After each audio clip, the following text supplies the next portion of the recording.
આ જે પેથોજન શું હોય? પેથોજન એટલે એક એવા માઇક્રો ઓર્ગેનિઝમ જેના કારણે આપણને રોગ થઈ શકે. અને રેગ્યુલર ડિઝીઝ આપણને જે થાય છે પાણીના પીવાથી છે, એટલે પાણીમાં માઇક્રો ઓર્ગેનિઝમ હોય ને આપણે પાણી પી લીધું આપણે રેગ્યુલર જે ડિઝીઝ થાય એ બધી ડિઝીઝ આપણે શેનાથી જનરલી જોવા મળે છે? Because of water. બરાબર?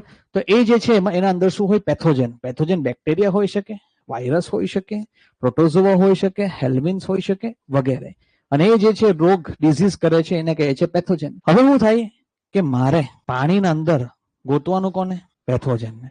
પેથોજનને પાણીના અંદર હોય પકડું ને પેથોજનને શું કરું? પેથોજન જ્યાંથી મને રોગ થાય તો મેં પાણીમાં પેલો શોધું કોને? પેથોજનને. પેથોજનને શોધું ને પછી શું કરું? એને ઉડાવી દો. એને શું કરું?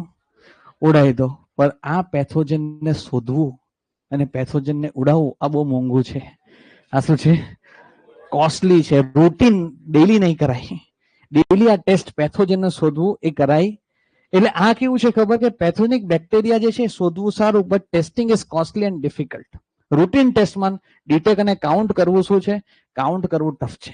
એટલે મારે એક જણ જે છે જેને પેથોજનને શોધવું જે છે એ પેથોજનને શોધીને એને ડિટેક્ટ કરવું, ડિટેક્ટ કરીને મારવું એ હું કરી શકું ખરું, પણ મારે કેટલું બધું પાણી ટ્રીટ કરવાનું, આ બરાબર છે? તો એમાં મારે જે છે બહુ કોસ્ટલી પડે છે. રૂટીન ટેસ્ટ નહીં કરાય. હા, મારે ડિટેક્ટ કરવું હોય તો મારે લેબોરેટરીમાં ટેસ્ટ કરું અને ફાઇન્ડ કરી શકું, પણ એ રેગ્યુલર ફિનોમિનામાં એ નથી કરી શકતો. એટલે હું શું કરું કે મારે એક જણને પકડવું છે. મારે શું કરવું છે? એક જણને.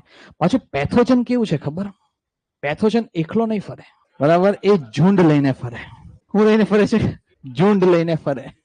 એટલે મારે આ જે પેથોજન છે, આ શું છે? પેથોજન. પેથોજન ક્યારે પણ એકલું ફરતું નથી.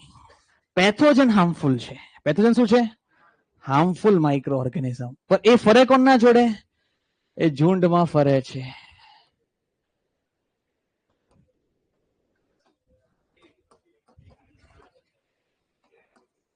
બરાબર છે?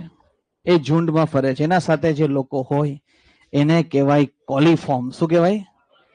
કોલીફોર્મ્સ. બિચારા કોલીફોર્મ જે છે એ આર હાર્મલેસ. એ આપણને હેરાન કરે. હેરાન કોણ કરે? પણ પેથોજનને ગોતવું અઘરું છે.